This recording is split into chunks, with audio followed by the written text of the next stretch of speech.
Ito yung lumabas, nakikita dyan, no?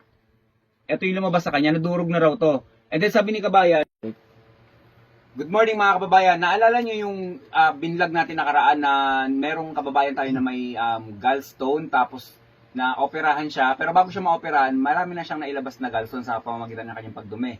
Pag opera ng doktor, walang nakuwang bato kasi nga nailabas na. Ito na yung si kabayan. So nagre-recover na siya ngayon. Kabayan, anong ulit pangalan mo? Orlando Contego. Okay, si kabayan Orlando. So pwede mo bang may kwento sa amin yung bago ka mag-take nito, mas matindi na talaga yung sakit? Oo. Masakit. Talagang hindi mo na maunat yung katawan mo. Kasi alam ko, ganun yun. Bumabaloktot talaga kayo. Sobrang sakit talaga eh. Dito, taka doon sa likuran. Tumatagos. Tagos. Matagal yun. Tagal. Dito pa lang sa ano, sa infirmary. Wala rin silang maibigay sa yung reseta. Kung ano mapainom sa'yo, wala rin. Ano lang yun. Painkiller. Pero nakakatulong yung painkiller. Yung antibiotic ba yan? Pampakalma lang. Pampakalma lang. Pero yung sakit na doon pa rin. Nawawala na rin. Nawala nung umuwi na kami dito, di wala nang sakit. Tapos, yung tumahay ako.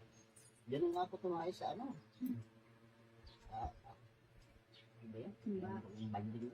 Arinola. Ayun, doon na nakita ng asawa ko nung Nakainom ka na nito? Oo, okay. Ilang araw ka uminom nito? 3 araw. 3 araw. Nag-take na siya ng 3 araw. So, isang sachet bago ka matulog yung ginawa mo. Isang sachet bago matulog. So, 3 araw. Ngayon, nasugod daw siya sa infirmary dito malapit sa amin. Pag uwi niya, dumumi ka kagad. So, yung bato na pinakita ko, ito, nandito pa sa tissue eh. Na siya, no? Na powder, no? Ito yung lumabas, nakikita dyan, no?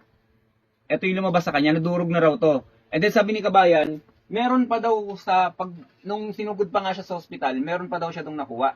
Ngayon, gumanda na yung pakaramdam mo nun. Paglabas talaga nun. Yung feeling mo talaga na, okay na to, okay na ako. Wala na talagang, wala na akong nararamdaman. Naayos na talaga lahat. Tapos, ang nangyari pala, nung uuwi na kayo, gusto niyo na sanang umuwi nun. Kaya lang pagdating niyo dun sa nurse station ba? Hindi na siya pinauwi. Inopera na siya ngayon. So pag-opera sa'yo, walang nakuha. Wala pa. Wala, naubos na talaga. Naubos na talaga. Nabiyak ka lang. Biniyak ka lang. Apat lang apat na tusok dito eh. Sa panga.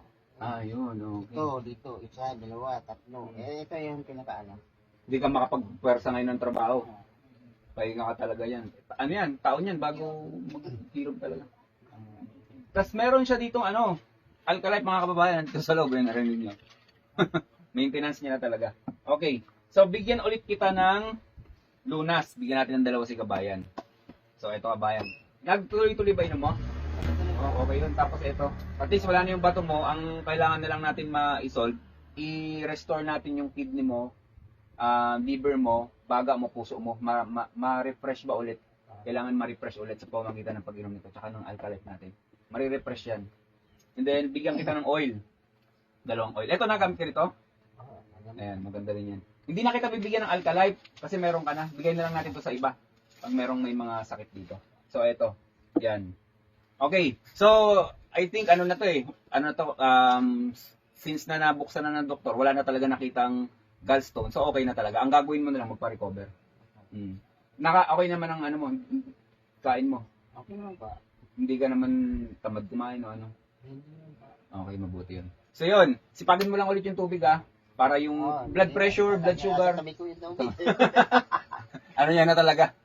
Binespray niya na. Blood sugar, blood pressure, okay naman. Okay naman po. Okay, magiging normal yun. Talaga yun lang talaga. So yun mga kababayan, yun lang kung may mga try nyo rin kung may mga gallstone kayo. Tapos bago kayo pa-opera, mas maganda magpa-ultrasound ulit kayo bago ma-check natin kung talagang clear na lahat para wala tayong regrets bandang huli, no? Sobra talaga yung hinayang ko na buksan nila. Wala na kuha. Sabi ko na, ang sigla-sigla ko na noon, sabi ko, wala na. Wala na akong nararamdaman. Kasi bilang may-ari ng katawan, alam mo sa sarili mo yun. Kahit pinakain ko na eh. Bawal, pwede na.